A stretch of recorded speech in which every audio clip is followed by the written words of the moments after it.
year's SQE event.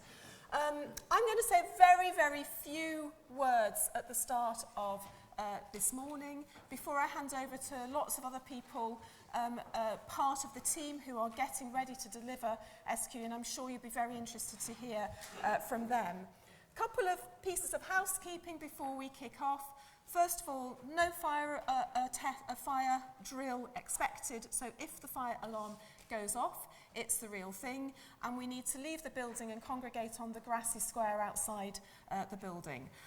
Second, all the morning events are being live streamed, and the videos and the PowerPoint slides will be available on the SRA website after the event. There'll be a link to all of that material at the bottom of a feedback form which you will be sent after today's session. The afternoon breakout sessions are not being live streamed because they're more workshopy and it's not, they don't make for good live streaming experiences, but the PowerPoint slides will be available. So if you're not going to all of those sessions, don't worry because the slides will be available for you to look at after the event.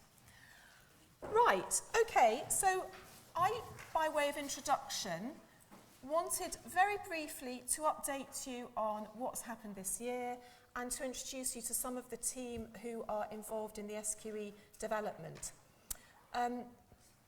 As you, I'm sure, are all aware in this room, this year has been a year of testing and developing the SQE. We ran SQE1 pilot in March. We had over 300 candidates in a large number of jurisdictions in England and Wales and also internationally.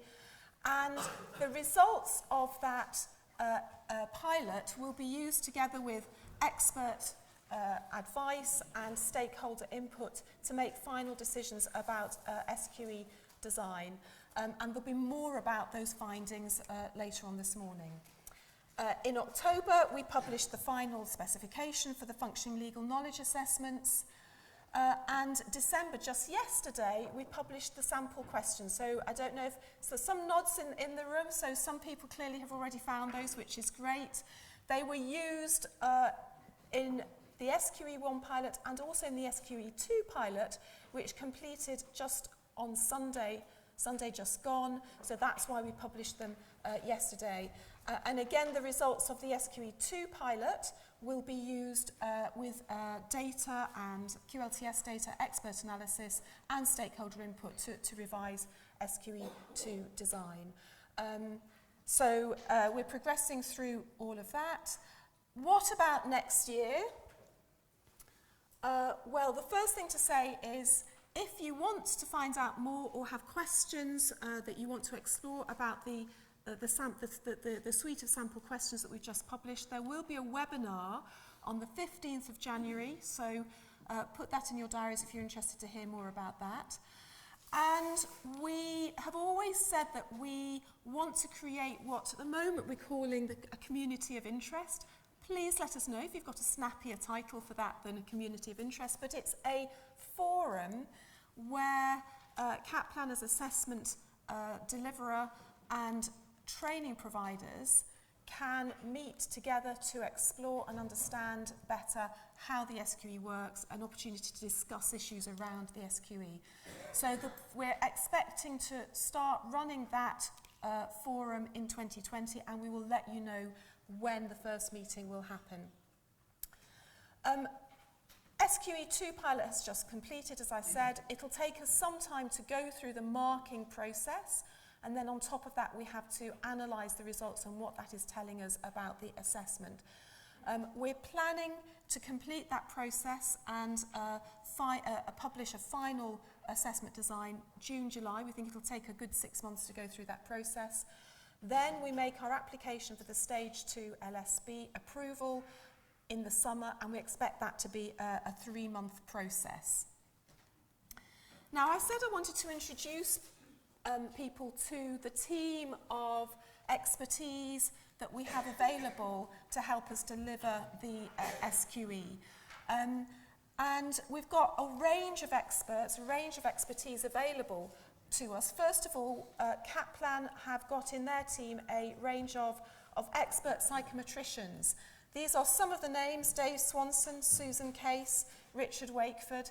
I'm guessing these names may not mean that much to you, but these are famous people in the world of psychometrics. These are the big beasts. They are people who have a huge amount of experience and expertise in assessment methodology and the type of assessment methodology that we're using in the SQE. So we're very, very pleased to have that weight of expertise available to us to help design and develop the SQE. It's very important that solicitors are at the heart of this as well. And if you like, it's a sort of the solicitor input is a golden thread that runs all the way through the SQE development. All the question writers, all the assessors are all solicitors. Once the live assessments are up and running, we will have a solicitor panel who will give us advice and input and their views on the relevance of the assessment questions, the assessment tasks to practice. And of course the Angoff panel too, about more of which anon, are all solicitors. So it's very much the golden thread, and it's not just about their legal knowledge, it's also that we need solicitors to make that judgment about what is reasonable to expect of a day one solicitor. So it's they who make that decision about the standard. We also need to make sure that the SQE is a fair assessment for all candidates, and we have David Rosenbauer, who is available to part of Kaplan's team,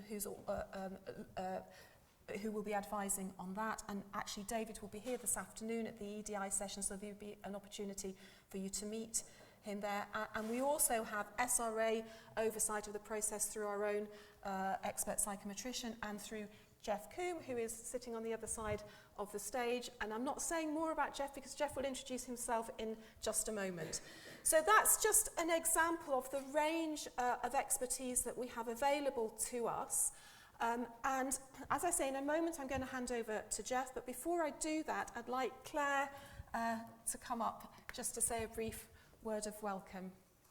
So this is the formal part where I welcome you to the University of Manchester. It's absolutely brilliant to see so many of you here on the 17th of December, particularly the academics in the room, so welcome. I can see lots of people I've worked with, lots of people I work with, and in fact some students who I taught as undergraduates who are now senior lecturers and professors, so that slightly unnerves me. But a big welcome, and if I can do anything to help throughout the day, then just let me know, and I'm sure we can resolve whatever issues that you may have. So I'll be around all day, so big welcome to everyone. Thanks. Thank you very much, Claire. So on that note, I'm going to hand over to Jeff.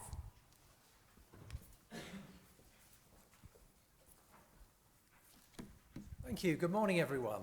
My name's Jeff Coombe. I'm the independent reviewer for the SQE, and I'd like to share with you a bit of an overview of the role that I am occupying. I'm going to say a few words about my background. I'm going to talk about some of the findings that I've had to date so far this year, and some of the upcoming plans for my work over the coming months. So just a few words about me. I've worked in the assessment industry for over 25 years. Most of that time I've worked for AQA, which is the largest provider of A-levels and GCSEs in the country, and in fact one of their main offices is literally 300 yards across the road on the university, just on the edge of the University of Manchester site, which in fact takes us back to the roots of that organisation, all the way back to the Joint Matriculation Board, when the University of Manchester, in fact, was one of the founding members of that organisation. So I've had 25 years in different assessment roles. The last 7 of those at AQA were at board level. And as I say, I took responsibility mainly for A-levels and GCSEs, but I also took responsibility for vocational qualifications and for professional counselling qualifications. I now own an independent consultancy, and that provides advice on assessment issues and on leadership development in assessment contexts. So I've been involved in qualification design throughout that period, and although I'm not a law specialist, the principles of what makes for robust assessments and good qualification design are certainly relevant and transferable into this context as we build this new qualification. Now, I started this role back in January this year. It is not a full-time role. I typically do a couple of days, 2 or 3 days a month, and I applied for the role just over 12 months ago. Now, my main responsibility is to provide assurance to the SRA that the new SQE will meet the highest standards expected of a professional qualification. So that's my primary role. Perhaps I can share with you some of the activities I get involved with.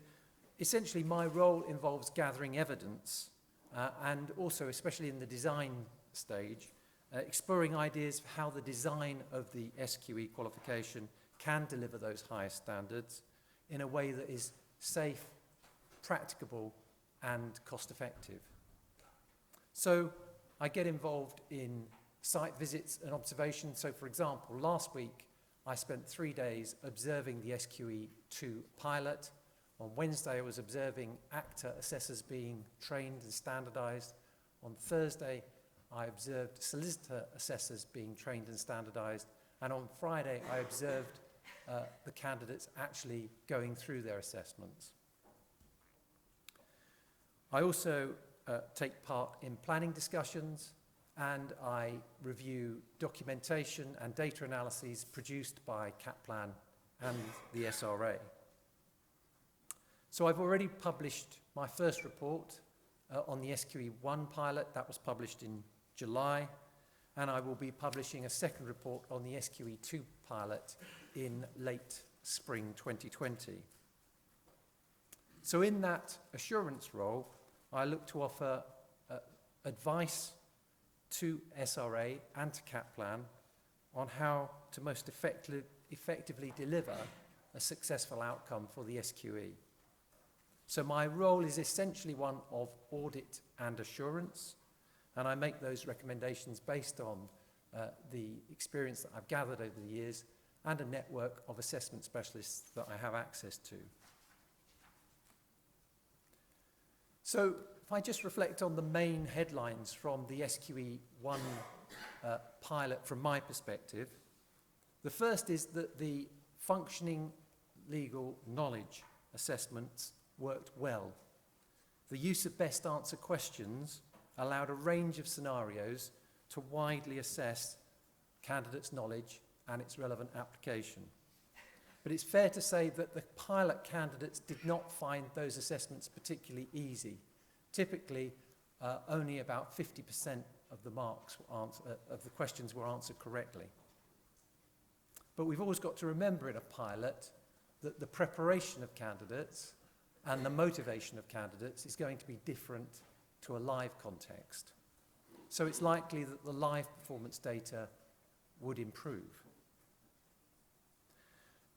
The operational logistics, how the actual exams took part, how they took place, the facilities that were in place to support the exams, that all worked well. CAPLAN have got good experience in this space. They, as many of you know, already run the QLTS qualification. But obviously this is at a lower scale. The pilot was at a lower scale than we're expecting for the live assessments, so there's certainly no room for complacency. But from the evidence I saw, I've no reason to doubt that they won't be able to upscale appropriately. What didn't work so well was the assessment of skills in the SQE1 pilot, as was trialled in March. It did not deliver a technically defensible assessment. And in my report, I recommended that we did not proceed with the way in which it was constructed for the pilot. Now, there is a session at the end of today on the agenda to look at the assessment of skills in SQE1 and SQE2. So I don't want to steal the thunder of colleagues running those sessions. So can I strongly encourage you to participate in those sessions later on in the agenda. So in recent weeks, I've spent quite a lot of time reviewing the preparations for the SQE2 pilot. And one of the key elements of the pilot is that it contains a common core and then candidates can have a specialism of one of a choice of two areas, in business or in criminal. And the design of the SQE2 pilot enables the concepts of a universal exam or an exam with specialisms or a combination of the two to be trialled, which is why I think it was a smart way to put that pilot together. Now, experience and data for the pilot will certainly aid decision-making for the final SQE design, and that will certainly provide useful evidence. It will be indicative of what might happen in a live context, but it shouldn't be over-relied upon, and that's partly because the candidates won't be as well prepared and as well motivated as they will in a live context, but it's also because, particularly if you start drilling down into the subsets of that data, you are dealing with smaller numbers which aren't necessarily very statistically significant. Conducting the SQE2 pilot is really a very complex operation.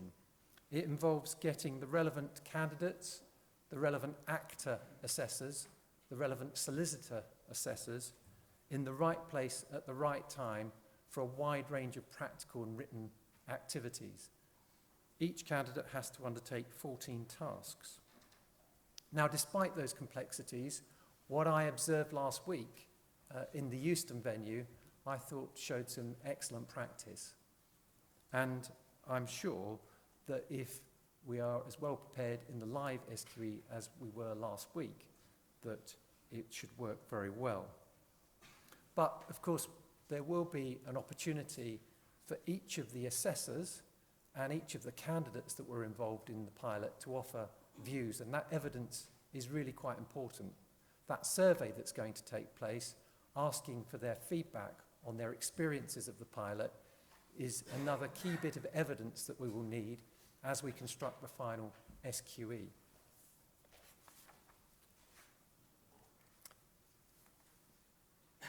So,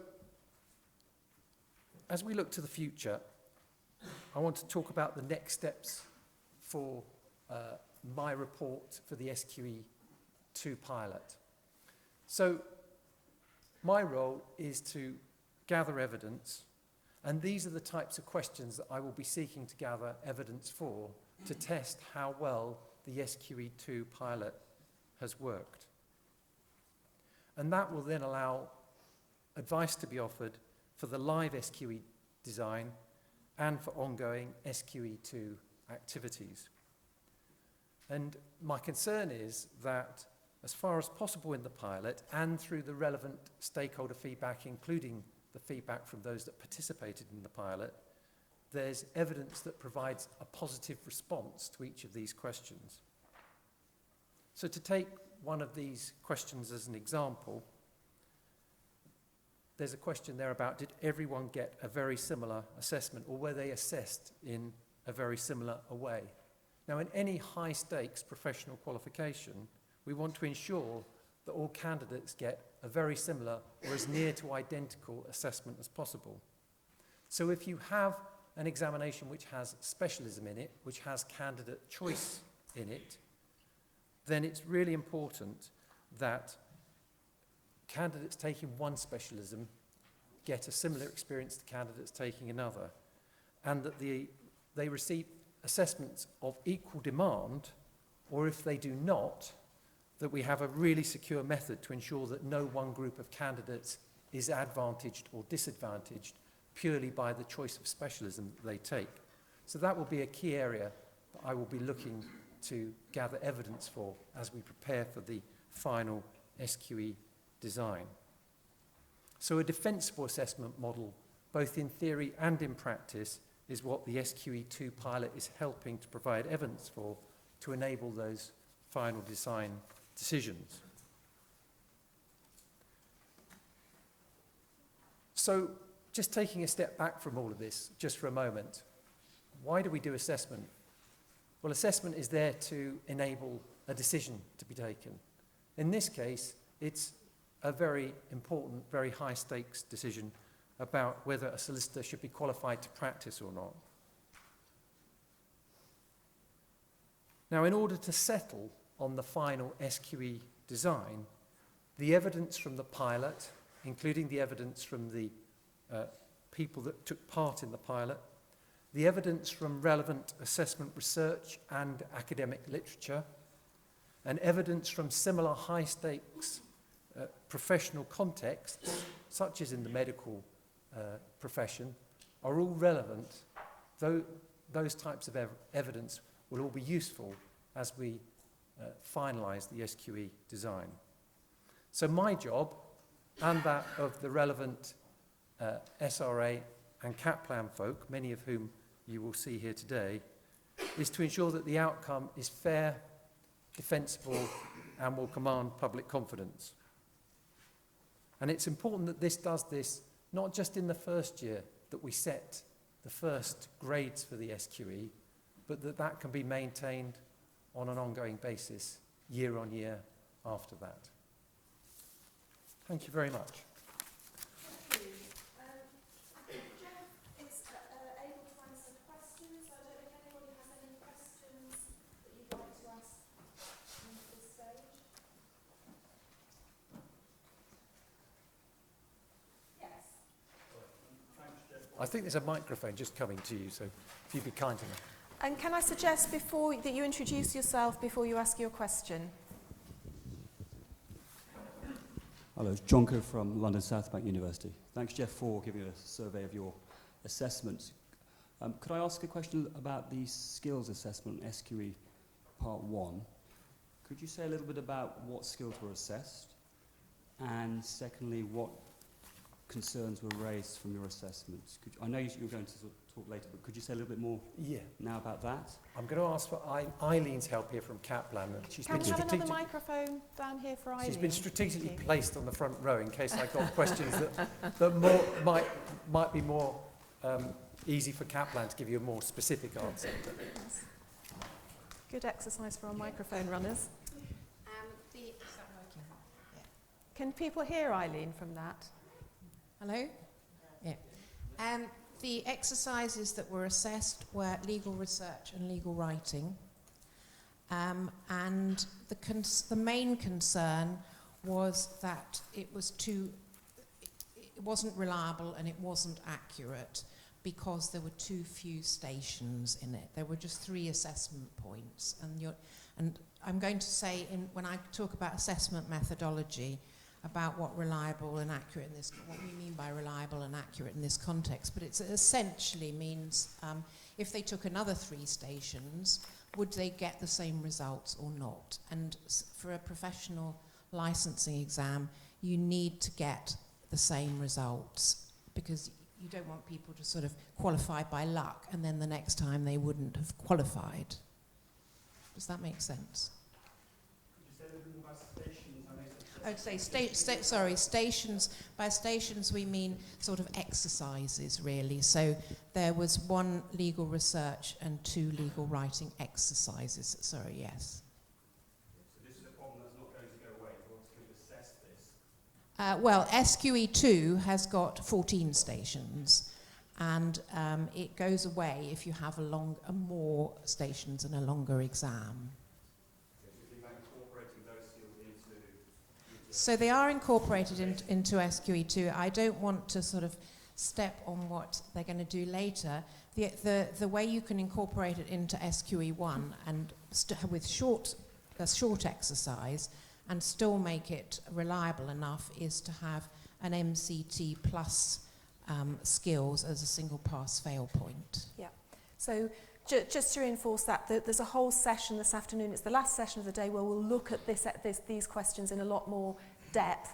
But I think the nub of the challenge that we found was that it was the assessment design that had 3 assessment points in it, 3 exercises or stations, as Eileen called it, in it, which didn't work well. And it's that we, one way or another, we need to look at again. Yeah, they are all assessed in SQE2 anyway, and comprehensively. It was that some people wanted them assessed earlier as well.